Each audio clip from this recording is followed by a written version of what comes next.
With me today is Eric Furey from Regent Atlantic. And Eric, you're one of the prime authors of the study Exodus on the Parkway, which talks about the amount of wealth leaving the state of New Jersey. And wealth is a little bit of a misnomer because it also impacts a lot of small businesses who may decide that they are moving their business out of state, or a lot of middle to upper middle class people who decide that New Jersey is just too expensive for them. So if you could talk generally about what your key findings are and what is driving people out of the state. What are the conditions that are doing this? Sure.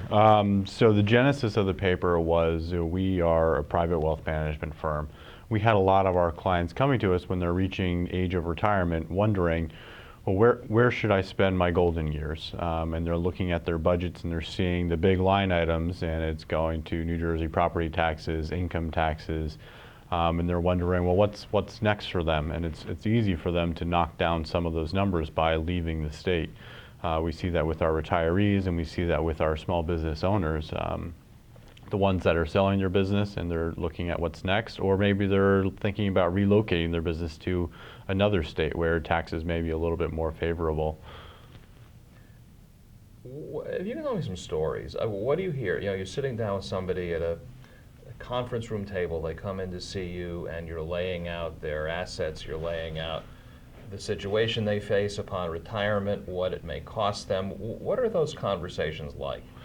For some clients, if they're able to save $10,000, $15,000, $20,000 a year in expenses by leaving the state, and it means that's another $20,000 they could give to their kids, their favorite charity, taking more trips, expanding their lifestyle, they're willing to do that. Or for some people, that $20,000 or $25,000, it's the difference between having a sustainable long-term plan and a plan that's failing. So they may need to save that $20,000 just to have a stable, long-term, comfortable, safe retirement. So for a lot of people, it's really critical to their long-term success.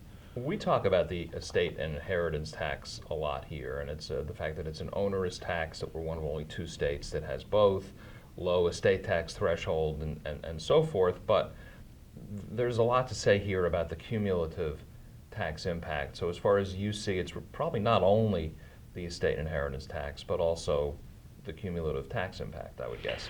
Absolutely. I would say it starts with property taxes, then it goes to the state income taxes, then last is going to be the estate tax. Because when you're talking to a client about their financial plan, inevitably it comes up, well, what's going to be left over for the kids? And then you show them what's left over for the kids, and you have to divide that up between what goes to the kids and what goes to the state.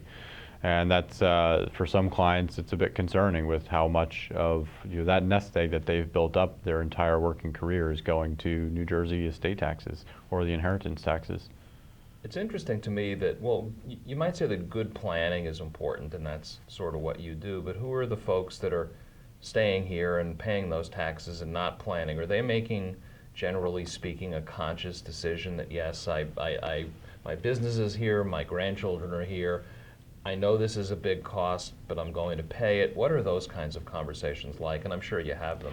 Absolutely. And you hit the nail on the head. It's going to be, kids are here, the grandkids are here, everyone's in close proximity, they have their routines already established with where they are, they know the kids are 10 miles down the street, they get to pick up their grandkids after school every day, and no amount of money is going to change that. So for those folks, it's a very sticky situation. They're going to stay in New Jersey, and other things that keep New Jersey here, maybe they're part of charitable organizations or a charitable board that incentivizes them to stay, but that's probably less powerful than the kids and the grandkids. That's first and foremost what's most important to a lot of clients. Well, when policymakers might say to you, Eric, people may be leaving the state, but we have an equal number of people coming into the state, and we have grown X number more millionaires from 2009 to 2010,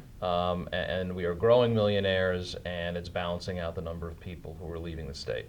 And I would say there's no doubt that we have money coming into the state. The problem with that statistic is, I would say, The money that's coming into the state is about half as much as what's leaving the state. So what New Jersey's really good at doing, it's growing millionaires. So you have these people where you have higher income being replaced by lower income because people are looking for that opportunity. They come to New Jersey for that opportunity. They get the opportunity, they seize the opportunity, and once they're done, they're ready to exit the state again. So it's not typically a permanent move for folks.